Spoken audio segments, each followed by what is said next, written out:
queremos que haga. Y de ahí aparecerá, bueno, nuestra respuesta subamortiguada, amortiguada, sobreamortiguada, o que aparezca una respuesta inestable, crítica, donde el sistema está fuera de control y la respuesta es cualquier cosa.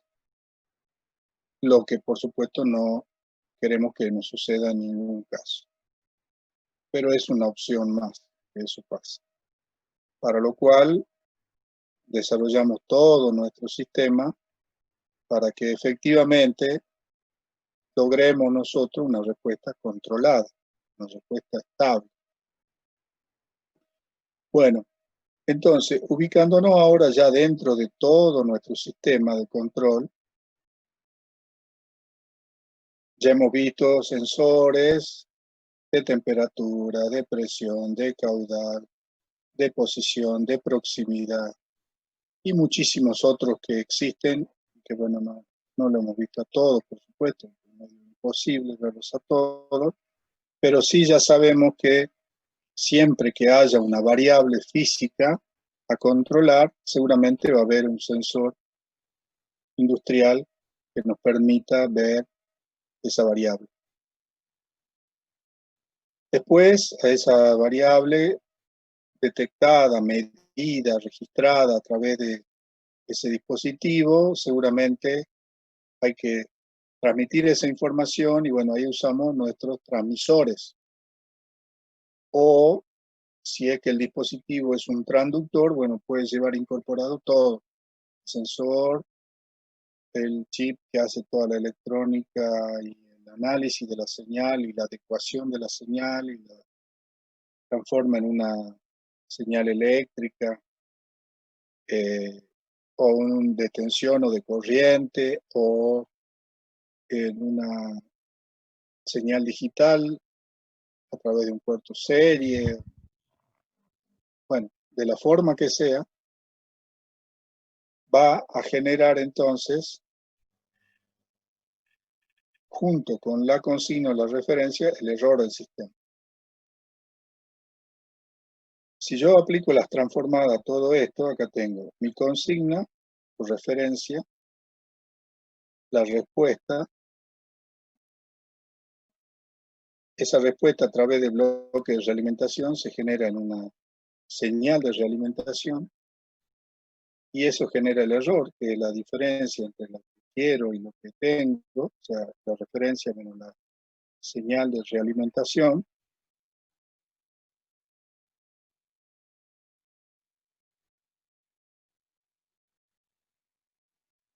Y ahí genero mi acción de control, que es la que va a provocar todos los ajustes sobre los distintos o sobre aquel actuador específico que tiene mi sistema para modificar la respuesta.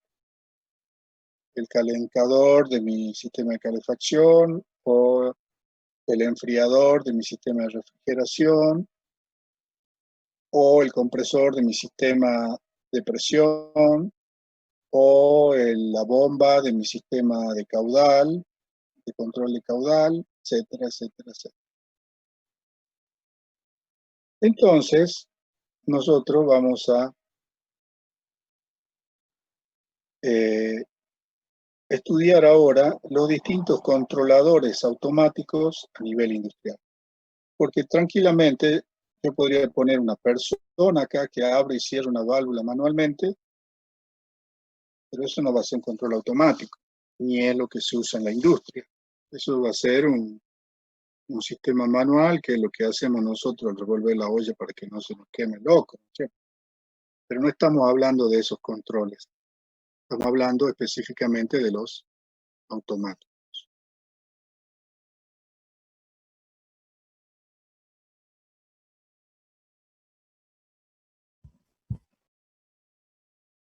Profe, ¿puede grabar la clase? Uy, no olvidé grabar. Gracias.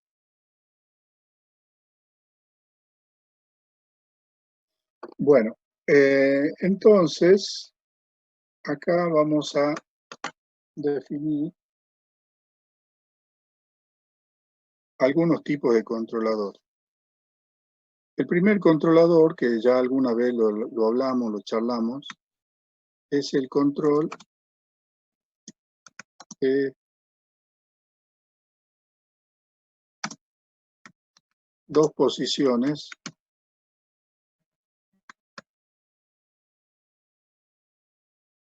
otros le llaman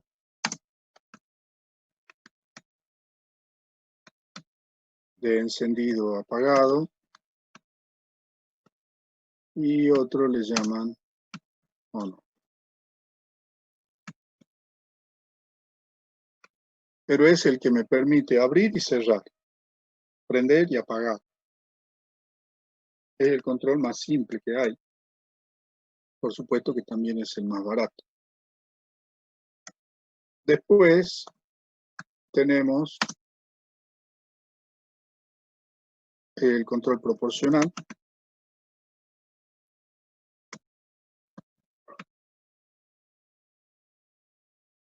que este control lo que hace es magnificarlo al error, a este error que aparece acá, lo magnifica multiplicándolo por una ganancia. 2, 3, 4, 10, 100, lo magnifica. Después tenemos el control integral, que lo que va a hacer es, nosotros ya hemos estudiado durante bastante tiempo las integrales. Y una de las cosas que hemos hecho es calcular áreas. Entonces, para hacer eso, ¿qué hacemos? Tomamos un intervalo del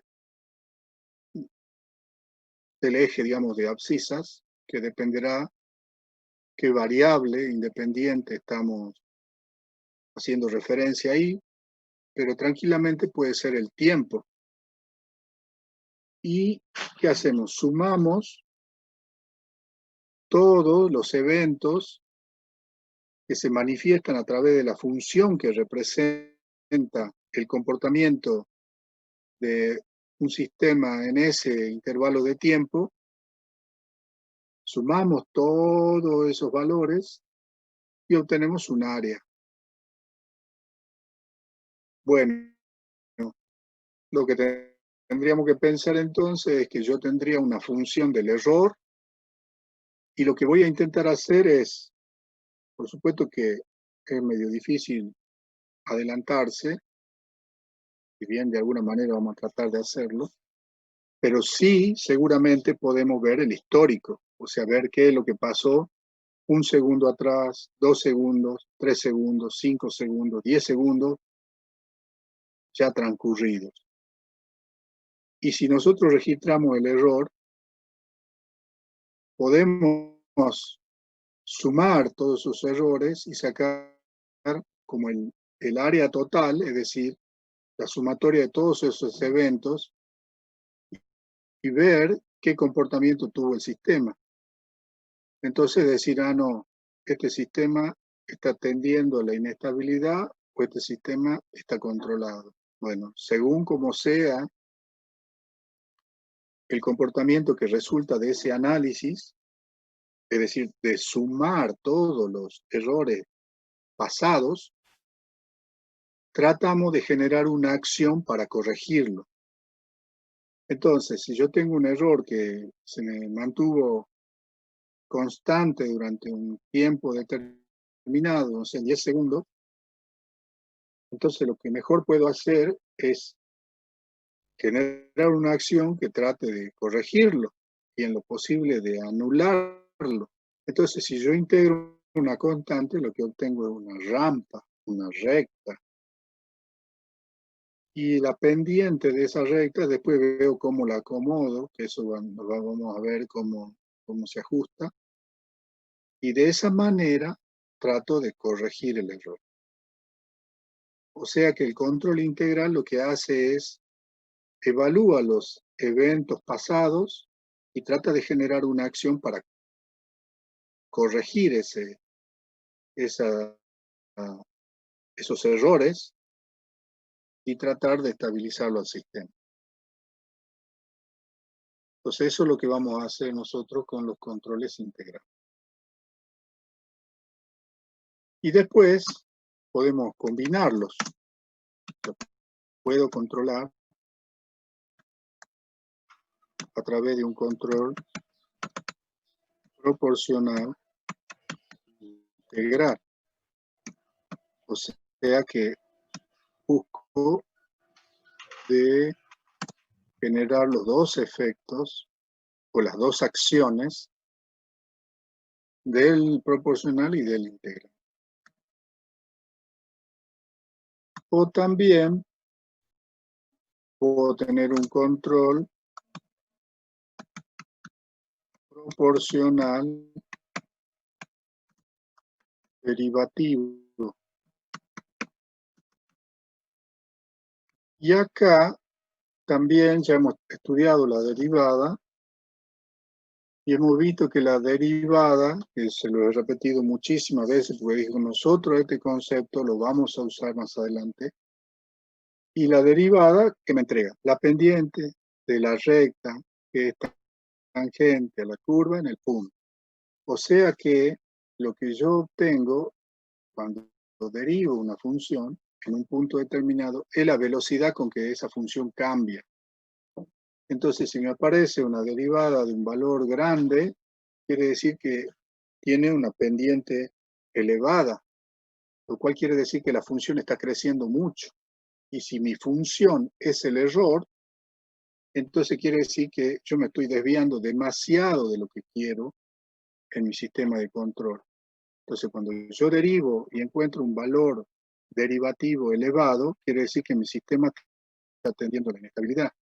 Entonces, ¿qué es lo que voy a hacer yo? Bueno, a esa pendiente la voy a usar y si quiero la magnifico todavía, por eso le agrego el proporcional, y trato de generar una acción que se anticipe a los eventos futuros. Es decir, si yo sé que la pendiente es alta, ¿qué me va a pasar enseguida? Y va a seguir creciendo mucho más porque la pendiente está cambiando de forma rápida. Entonces yo genero una acción adelantándome a los eventos futuros, corrigiéndola, generando un valor o una acción, mejor dicho, o un valor para la acción correctiva mayor que la que se observa en la velocidad de cambio del error. Y de esa manera también trato de corregir. El tema es que el derivativo no se lo puede usar solo porque si el error es constante, la derivada de una constante es cero, entonces el derivativo no hace nada, no interpreta ninguna acción, ningún evento. Entonces necesita por lo menos, un proporcional. Y si no, combinamos todo, lo cual nos daría un mejor control, que sería el proporcional integral derivativo.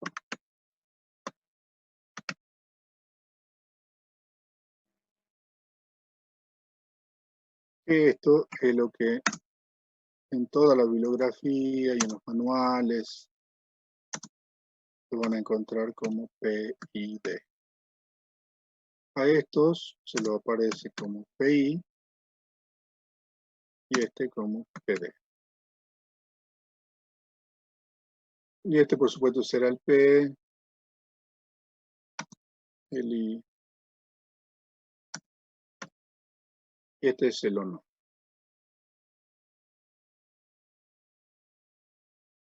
Bueno, entonces ahora nosotros vamos a desarrollarlo a esto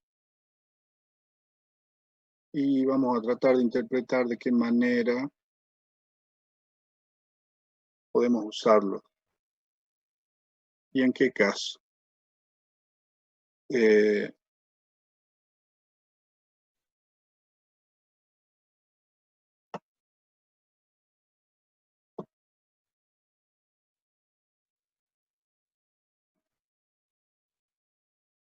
Bueno.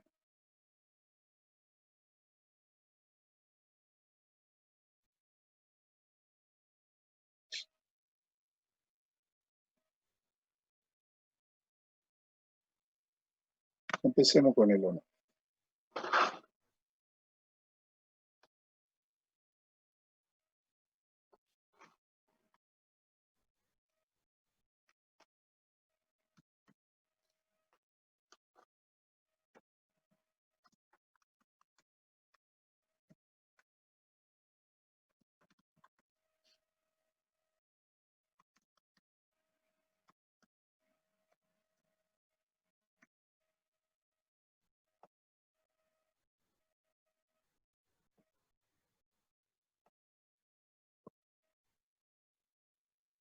Bueno, entonces ahora todo nuestro estudio se va a centrar directamente al bloque de control.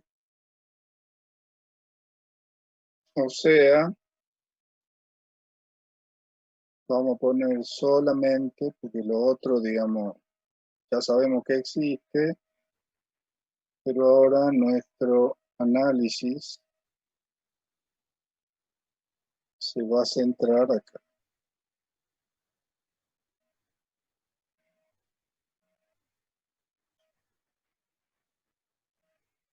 Donde tenemos nuestro error y generamos una acción de control.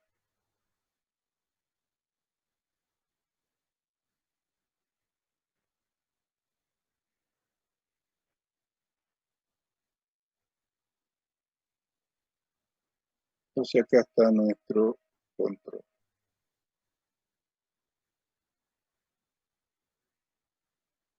Entonces, desde el punto de vista temporal, la acción MDT va a ser simplemente un 0 o un 1, es encender o apagar. O también podríamos llamarle M más o M menos.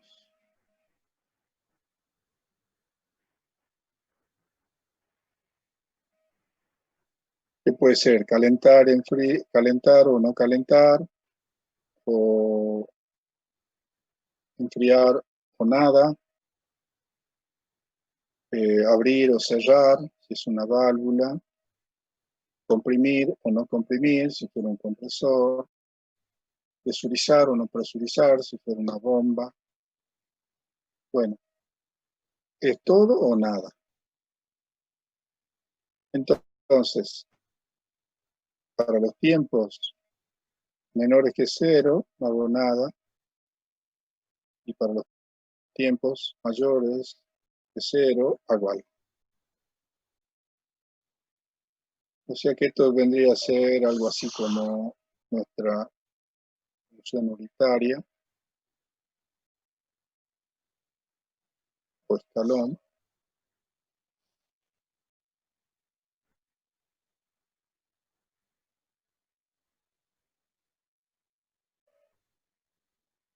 Perdón, no es el tiempo, casi es el error. Estamos hablando del error.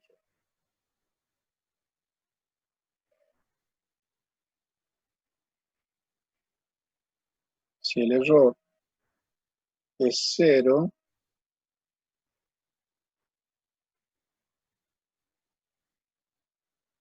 si el error es 0, no hago nada. Y si el error no es 0, que acá también puede ser mayor o menor, esto también va a depender.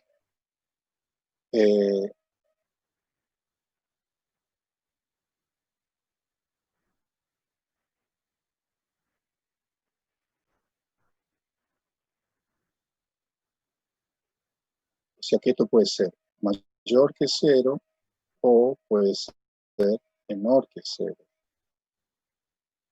¿Por qué? Porque si yo, por ejemplo, estoy enfriando y yo puse mi referencia en 20 grados centígrados y es un día de calor, ¿qué va a pasar con la temperatura del ambiente? Va a subir. Entonces, si la respuesta es mayor que la referencia, el error va a ser negativo, y entonces en frío. Pero si estoy en invierno y yo estoy calentando, calefaccionando un ambiente, la temperatura va a ser menor, porque el frío del ambiente enfría mi espacio, mi ambiente, mi casa, mi, no sé, la oficina, lo que fuera. Entonces, en ese caso, la referencia va a ser mayor que la respuesta y ese error va a ser positivo y entonces calefacción. Entonces, para hablar en general, diríamos, cuando es distinto de cero, cuando no es cero. Pero a su vez podría ser mayor que cero si estuviera yo calefaccionando o podría ser menor que cero si estoy enfriando, por ejemplo. Bueno, entonces, hagamos la gráfica. Yo acá no hago nada.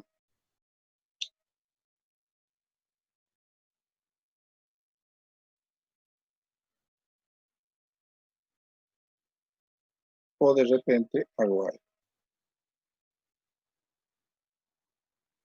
¿En qué se diferencia esto? Esta va a ser mi escala de error. Y este es mi error cero. Entonces, no, acá está el error y esta es mi acción.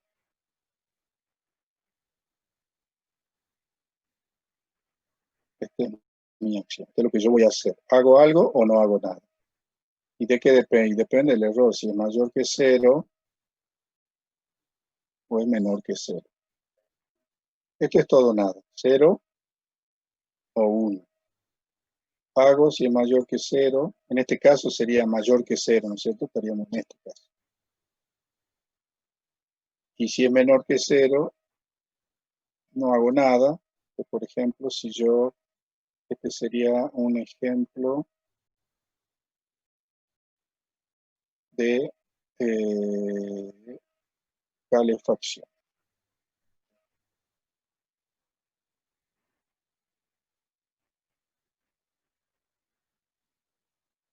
Si es negativo, tampoco hago nada. Entonces, podríamos hacer aquí otro gráfico.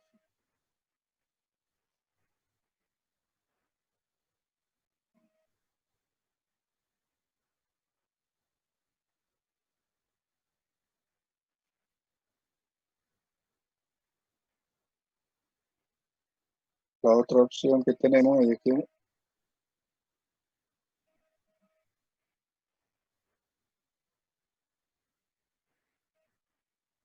si quieren, a ver,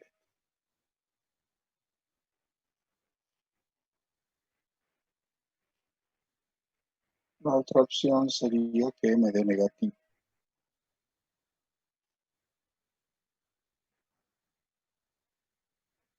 Entonces, en este caso,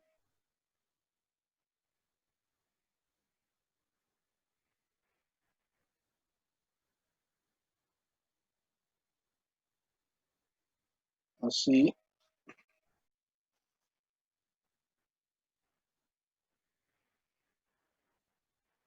sería una acción negativa.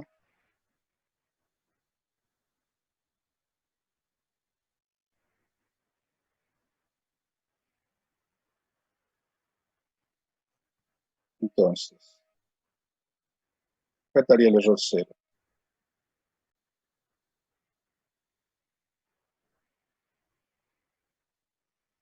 Si es cero, podríamos decir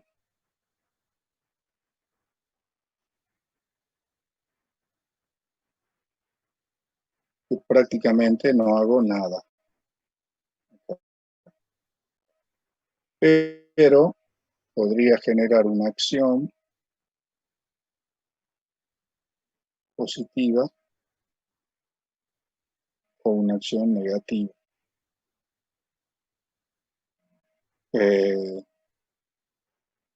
Este podría ser, por ejemplo, como se llaman ahora, un climatizador, o sea, eso que son frío-calor. En verano me enfrían y en invierno calientan. Son equipos que pueden entregar frío o calor. Entonces, acá yo estaría poniendo, por ejemplo, un climatizador.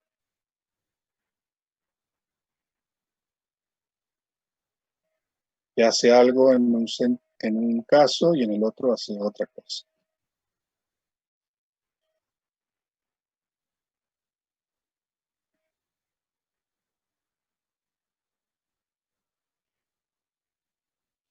Desde el punto de vista electrónico, ¿cómo manejamos esto nosotros? Lo hemos hecho, por ejemplo,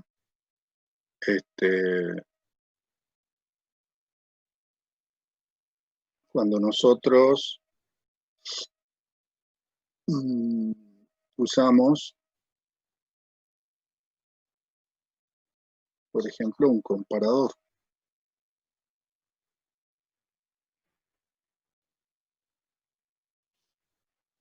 En un comparador, nosotros generamos este tipo de acción.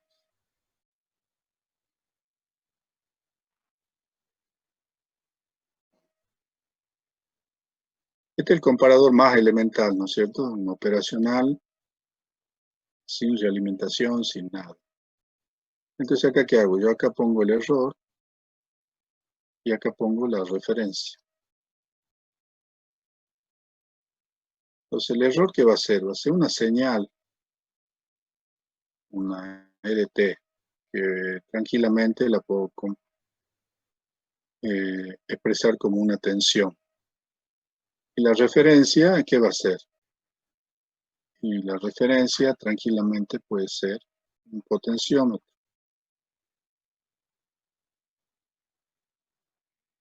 Donde entonces yo alimento, no sé, con 5 voltios, esta es mi masa, y acá el potenciómetro lo fijo, no sé, en 1 voltio. Entonces ese va a ser mi referencia. Y o lo pongo en 2 voltios. En 2 voltios. Y uso una escala de acuerdo al lazo de realimentación, donde digo 1 voltio que sea equivalente a 10 grados centígrados.